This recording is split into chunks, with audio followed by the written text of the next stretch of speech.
श्री गुरु महिमालेक शरणं श्री गुरु महिमालेक शरणं श्री गुरु महिमालेक शरणं। गुरु कृपा यूट्यूब चैनल तरफरु अगणित दर्शक मान को हार्दिक अभिनंदन जनाई आरंभ करने को जाऊँगी 2024 मसीहा फेब्रुआरी मासर मासिक राशिफल। आपण मानकु मोर अनुरोध, जो माने प्रथम करी यही वीडियो को देखुचंती बा ये गुरु कृपा यूट्यूब चैनल को प्रथम करी आसीचंती से माने प्रथमे गोटिए सब्सक्राइब करी पाखरे आसुथिबा बेल आइकन को दबाई दियंतु, जहा द्वारा कि आमर जो समय रे वीडियो अपलोड हेबो सर्वप्रथमे आपण मानक पाखरे पहुंची पारिबो।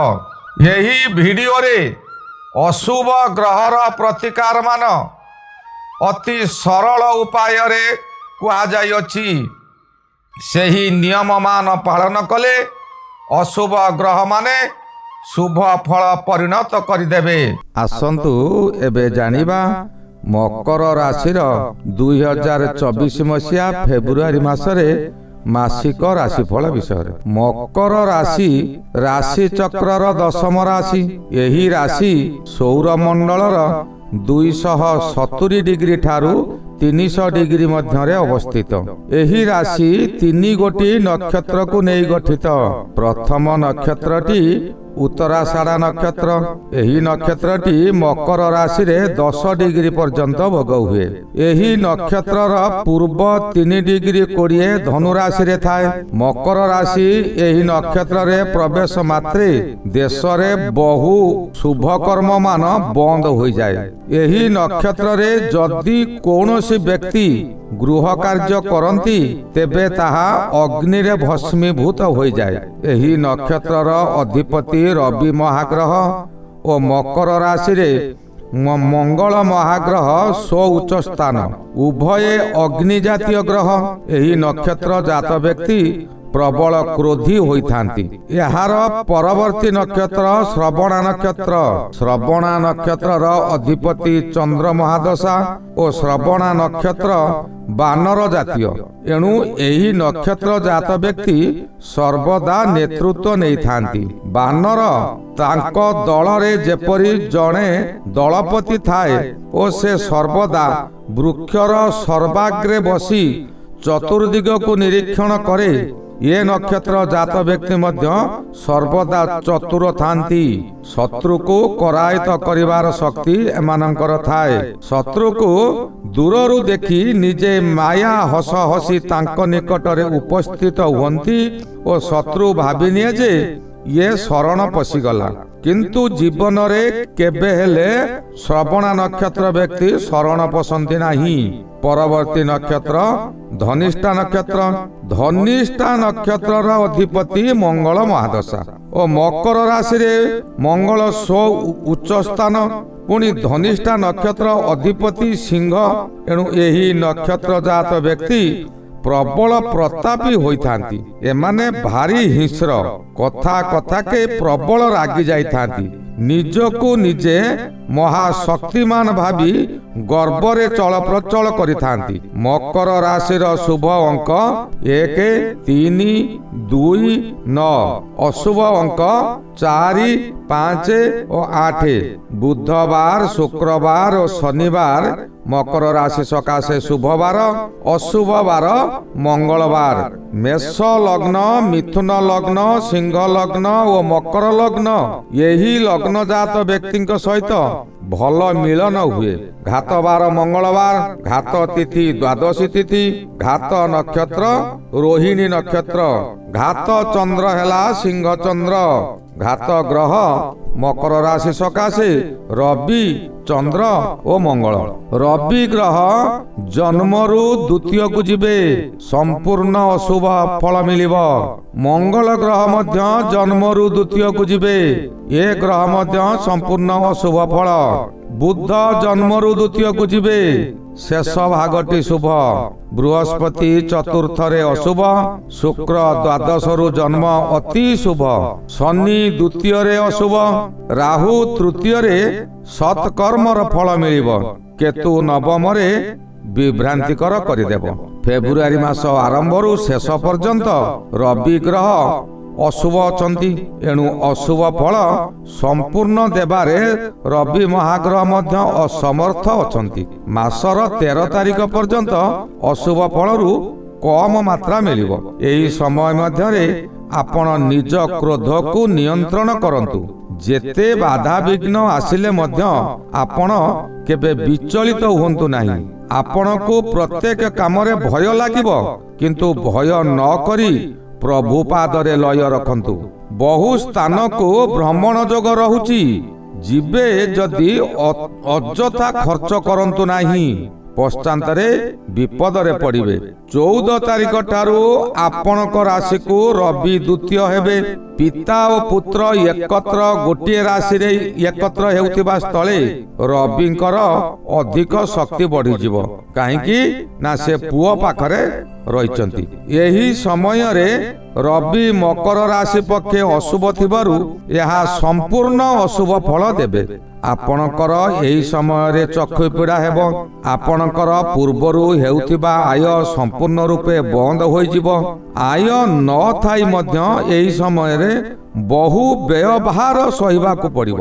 ଆପଣ ଯାହାକୁ ଯାହା କହିବେ ତାହା ସମ୍ପୂର୍ଣ୍ଣ ରୂପେ ସେମାନେ ଭୁଲ ବୁଝିବେ, ଯାହାଦ୍ୱାରା ଆପଣଙ୍କ ନିକଟରୁ ସମସ୍ତ ମିତ୍ରମାନେ ଶତ୍ରୁ ହୋଇ ଆପଣଙ୍କ ଉପରେ ଦାଉ ସାଧିବେ। ଏହି ସମୟରେ କୌଣସି ବ୍ୟକ୍ତି ଆପଣଙ୍କ ପାଖକୁ ଆସି ଅତି ଆପଣାର ହୋଇ ଆପଣଙ୍କୁ କୁପରାମର୍ଶ ଦେଇ ଆପଣଙ୍କର ବହୁ କ୍ଷତି କରାଇବେ। ମଙ୍ଗଳ ଗ୍ରହ ଏହି ସମୟରେ ଜନ୍ମରେ ଥିବେ। ଏହି ମଙ୍ଗଳ ଅତି ଅଶୁଭ ଫଳ ଦେବ।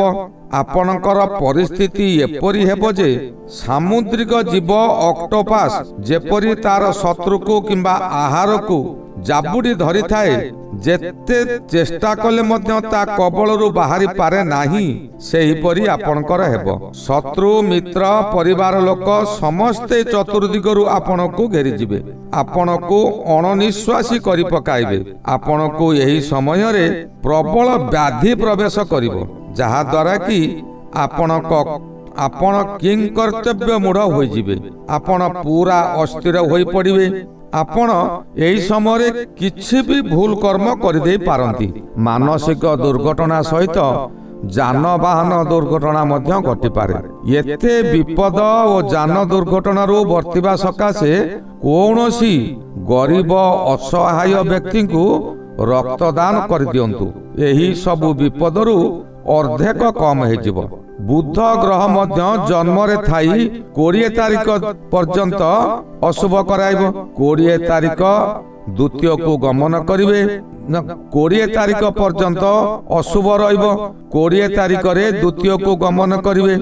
ଜନ୍ମ ବୁଧ ଅଶୁଭ ଫଳ ମିଳିବା ସ୍ଥଳେ ଆପଣ ବହୁ ସ୍ଥାନରୁ ଅପମାନିତ, ଅର୍ଥହାନିର ବହୁତ ସମ୍ଭାବନା ଦେଖାଦେବ। ଆପଣ ଯେକୌଣସି ପ୍ରତିଯୋଗିତାରେ ହାରିଯିବେ, କାହିଁକି ନା ବୁଧ ହେଉଛି ଜ୍ଞାନର ଗ୍ରହ ଓ ବାଣୀର ଗ୍ରହ। ଆପଣଙ୍କର କଥାବାର୍ତ୍ତା ଓ ଜ୍ଞାନ ଯେତେ ଥିଲେ ମଧ୍ୟ ଆପଣ ଅଜ୍ଞାନ ପରି କାର୍ଯ୍ୟ କରି ବହୁ ସମାଲୋଚିତ ହେବେ। ଆପଣଙ୍କର ମଥା ବିଚଳିତ ରହିବ। ଆପଣ ଠିକ ସମୟରେ କଣ କରିବେ ତାହା ସ୍ଥିର କରିପାରିବେ ନାହିଁ। ଏଥିରୁ ନିସ୍ତାର ପାଇବା ସକାଶେ ପ୍ରଭୁ ପୂର୍ଣ୍ଣିମା ଦିନ ଛୋଟ ଛୋଟ ଝିଅ ପିଲାମାନଙ୍କୁ କିଛି ବୁନ୍ଦି ଲଡୁ ଖାଇବାକୁ ଦିଅନ୍ତୁ। ପ୍ରତ୍ୟହ ପ୍ରାତଃ ସ୍ନାନ କରି ପ୍ରଭୁଙ୍କୁ ସାଷ୍ଟାଙ୍ଗ ଶରଣ ହୋଇ ଦୁଃଖ ଜଣାନ୍ତୁ। କୌଣସି ଗଛର ଫୁଲ ଦିଅନ୍ତୁ ନାହିଁ, ମନର ଫୁଲ ଦିଅନ୍ତୁ। ଆଞ୍ଜୁଳାଏ ପାଣି କେବେ ପ୍ରଭୁଙ୍କୁ ଟେକନ୍ତୁ ନାହିଁ, ଅଶ୍ରୁର ଅର୍ଘ୍ୟ ଦିଅନ୍ତୁ। କୌଣସି ଫଳ ପ୍ରଭୁଙ୍କ ନିକଟରେ ଦିଅନ୍ତୁ ନାହିଁ। ଯାହାକି ଆପଣ କର୍ମ କରିଛନ୍ତି ତାହାରି ଫଳକୁ ସମର୍ପି ଦିଅନ୍ତୁ। କୌଣସି ପତ୍ର ଅଥବା ଆମ୍ବ ଡାଳ ଦିଅନ୍ତୁ ନାହିଁ। ନିଜର କରପତ୍ରକୁ ଯୋଡ଼ି ବିନୟ ପ୍ରାର୍ଥନା କରନ୍ତୁ। ମାଟିର ଘଟ ପୂଜା କରନ୍ତୁ ନାହିଁ, ନିଜର ଘଟକୁ ସମର୍ପି ଦିଅନ୍ତୁ। ଆପଣଙ୍କର କୌଣସି ବିପଦ ପଡ଼ିବ ନାହିଁ। ବୃହସ୍ପତି ଚତୁର୍ଥରେ, ଚତୁର୍ଥ ବୃହସ୍ପତି ବୋଝ ଉପରେ ଲଳିତା ବିଡ଼ା ସଦୃଶ୍ୟ ହେବ।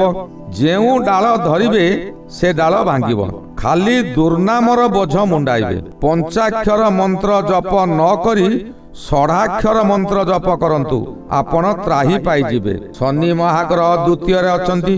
ଅବଶ୍ୟ ଏହି ଶନି 13 ତାରିଖ ଠାରୁ ଶୁଭ ଫଳ ଦେବେ। ରାହୁ ତୃତୀୟରେ ଭ୍ରମଣ କରୁଥିବାରୁ ଆପଣ ଯେଉଁ କର୍ମ କରିଛନ୍ତି ତହିଁର ଫଳ ଆପଣଙ୍କୁ ମିଳିବ। କେତୁ ଗ୍ରହ ଆପଣଙ୍କୁ ବିଭ୍ରାନ୍ତି କରି ପକାଇବ।